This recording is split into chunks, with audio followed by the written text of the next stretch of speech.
Bom, boa tarde, pessoal. Para quem não me conhece, eu sou Caio Cal. Eu vou deixar aí meu Twitter, meu GitHub, para quem quiser conversar aí depois sobre a palestra, sobre alguma coisa. Minha DM é sempre aberta para quem quiser conversar sobre qualquer tema de tecnologia no geral. Prometo que o slide era mais bonitinho, não funcionou no Keynote, estamos passando no PDF. Vamos direto lá. O que eu vim falar com vocês hoje aqui? Vim falar sobre otimizações com a Webpack. Eu queria saber quem aqui que está usando a Webpack. Boa, a maioria. Quem que está usando a Webpack 4? Quem já atualizou para a Webpack 4? A minoria, que bom, porque a maioria do slide é para a Webpack 3. Então vamos lá, vamos apresentar um pouquinho de qual o impacto do que eu vou mostrar para vocês hoje. Nossa aplicação antes dessas otimizações, antes de fazer o que eu estou mostrando nesse slide, tinha 3.5 segundos de load time e 2 megas no primeiro load. Depois de usar somente o que está nesse slide, ela passou para 2 segundos de load time e 600 kilobytes no primeiro load. Pô, ele diminuiu muito mais o tamanho do que load time. JavaScript é pesado para ser descompilado, processado e tudo mais. Então, nunca vai ser proporcional o tempo de carregamento com o tamanho do arquivo. A talk vai começar e vai passar por 3 partes. A primeira parte é diminuir o tamanho dos seus assets. Depois a gente vai passar pelas melhorias de cache e, por fim, monitorar e analisar a nossa aplicação para garantir que as nossas melhorias continuem lá rodando por um bom tempo. Então vamos lá. Diminuir o tamanho do arquivo de front-end. Acho que o mais básico é minificar o JS, certo? Para quem está usando o Webpack 3, ainda precisa usar o Uglify.js plugin. Ele já vem por default no Webpack 3, então é só você registrar ele lá na array de plugins. Maravilha, vai funcionar. Vou mostrar um exemplo, então. Esse é um código que a gente escreve normal, certo? A gente está importando um CSS aqui e fazendo um console log no método de render. Esse é o código depois de passar o Babel. Pouquinha coisa maior, né? Eu acho que a gente nunca pensa nisso quando a gente escreve nosso código, como é que ele fica depois de compilado. Mas dá para deixar menos pior, né? A gente minifica ele fica bem menos pior. Melhor não fica, né? Porque melhor é o anterior. Um dia a gente não vai precisar passar Babel e vai conseguir usar nosso código em um monte de browser novo aí. O segundo passo é minificar o CSS. Então, você minifica usando o Style Loader e o CSS Loader. É só passar no Array de Options o Minimize True e com isso o seu CSS está minificado. Super simples. Para quem já usa Vue CLI, isso já vem como padrão. Então, para quem usa Vue CLI no geral, já pense que isso está como padrão. Ligar o Node.env em production. Tem muitas pessoas que não ligam o Node.env em production na hora de fazer deploy. Ou ligam num environment diferente. De repente, porque você tem um environment integration, sandbox, dev test, algo do gênero. E com isso você não gera o bundle do mesmo jeito que ele vai para produção. Então, se o erro acontece em produção e não acontece local, um dos motivos pode ser esse. Porque o seu bundle não está sendo gerado igual. A compilação dele está diferente dependendo do ambiente. A gente pode usar o Webpack Define Plugin para substituir todas as ocorrências de process env, node.env no nosso código para production. Para usar é bem simples. Então, você passa um dicionário ensinando ele o que você quer que ele seja substituído. No caso, process env, node.env para production. Aqui vamos pegar um exemplo de como é que é o nosso código antes da substituição e depois. Repare que no segundo caso, a gente tem um segundo if ali, e naquele if a gente tem uma comparação entre duas strings. Quando a gente compara duas strings, não é uma variável, não é um símbolo fixo. O Webpack consegue detectar que você está comparando dois símbolos fixos e com isso retirar o código morto. Se fosse uma variável, ele não ia fazer isso.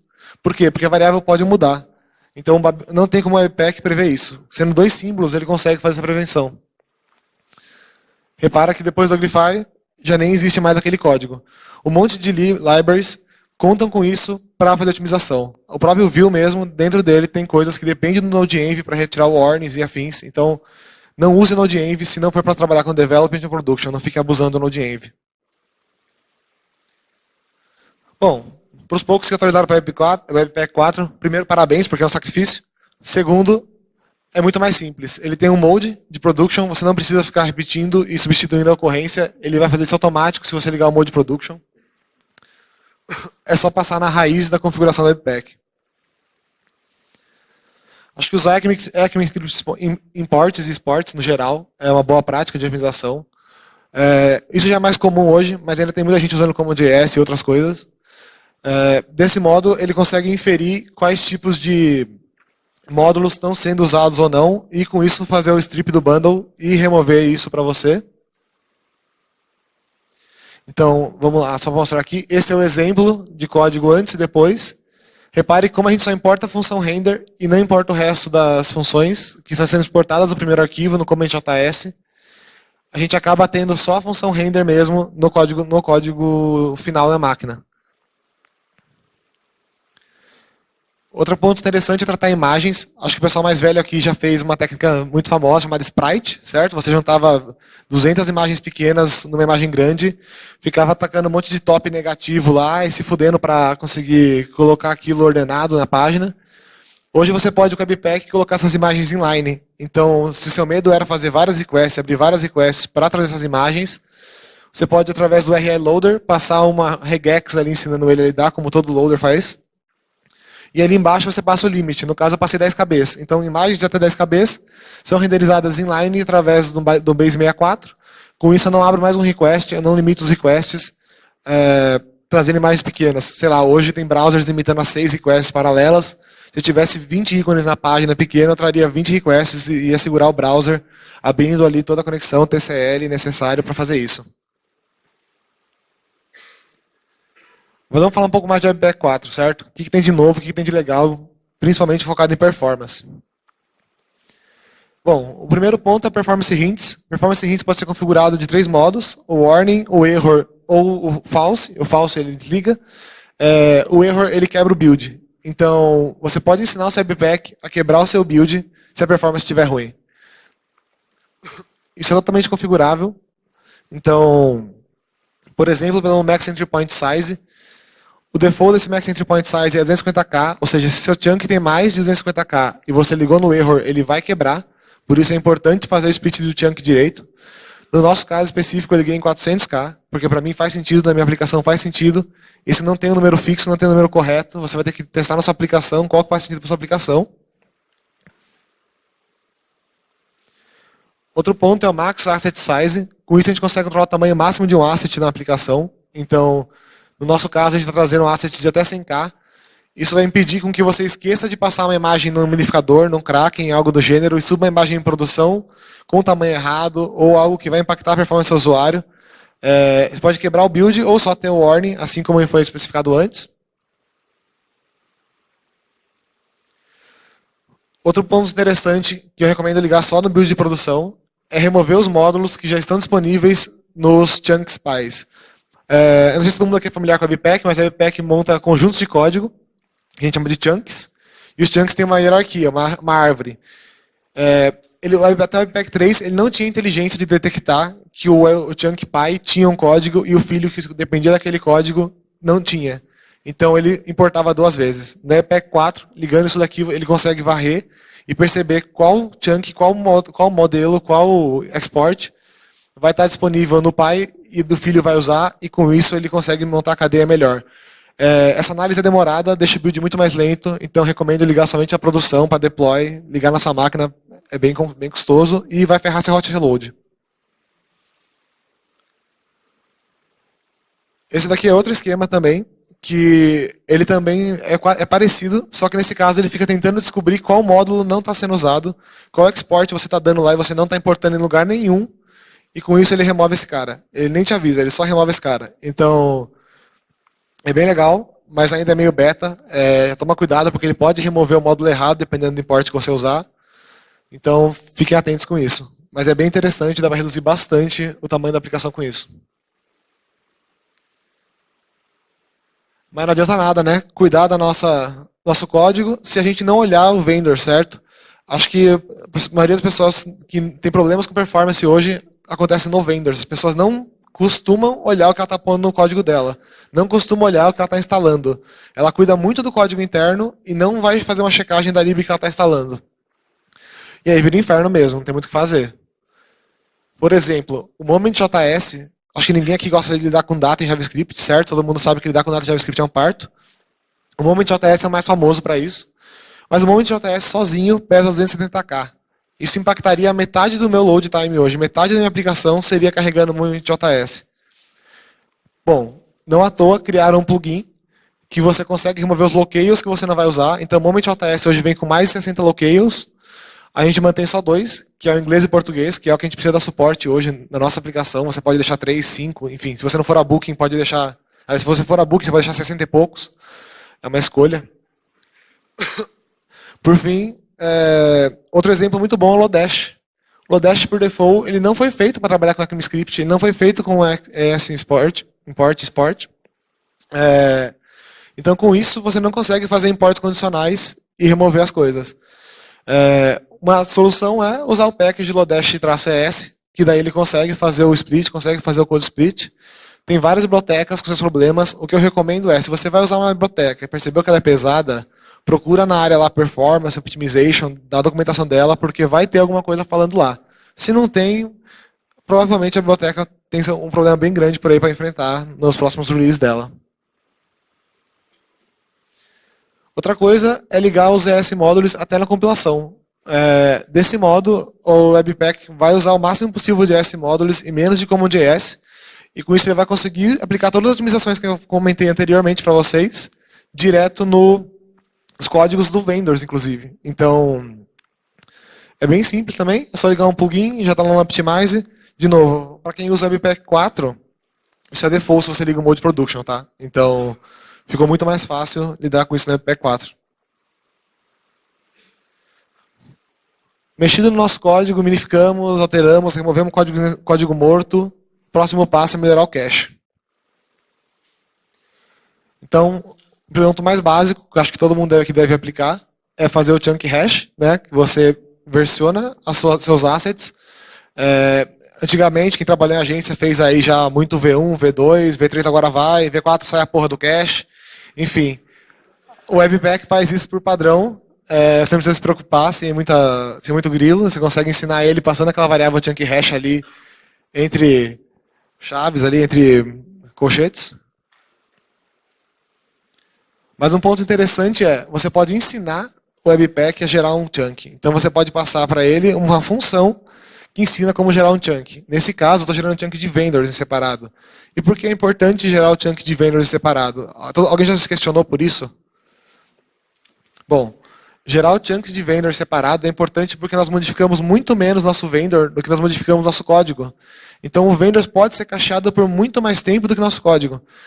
Depois que você passou o processo inicial de bootstrap numa aplicação, você costuma adicionar, sei lá, 10 vezes menos vendors do que você altera no seu código. Então você não precisa se preocupar em desligar o cache do vendors.